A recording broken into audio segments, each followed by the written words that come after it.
আমাদের ছেলেমেয়েরা যেভাবে দেশ গড়ে আমাদেরকে দেখালো, আমরা অনেক কম্প্রোমাইজ করেছি। আমাদের বয়স হয়ে গিয়েছে, তো আমরা সাহসের পরিচয় দিতে পারিনি।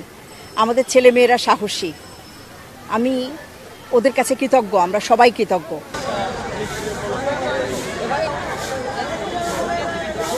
আমি ওদের আজকে দেখাতে নিয়ে এসেছি আমার প্রিয় ক্যাম্পাসকে, এবং এখানে যে পরিষ্কার পরিচ্ছন্নতাটাও যে আমাদের দেশে, নিজের দেশ নিজে পরিষ্কার করতে হবে, এটা আমাদের স্কুলের একটা কারিকুলামের অংশ, আমরা স্কুলেও করাই নিয়মিতভাবে।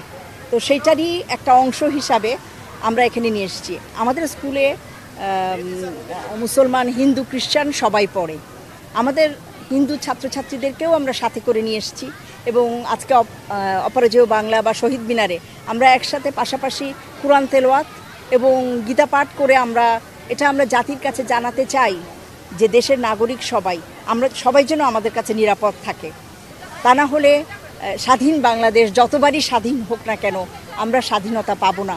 কারণ যে দেশে ধর্মের স্বাধীনতা নাই, মানুষের মত প্রকাশের স্বাধীনতা নাই, ওই স্বাধীনতা নামে মাত্র হবে। যে দেশে মানুষের, সব নাগরিকের ধর্ম, বর্ণ, গোত্র নির্বিশেষে যেখানে নিরাপত্তা নাই, তার সম্পদের নিরাপত্তা নাই, তার জানের নিরাপত্তা নাই, ওই স্বাধীনতা মূল্যহীন। আমাদেরকে এগিয়ে আসতে হবে।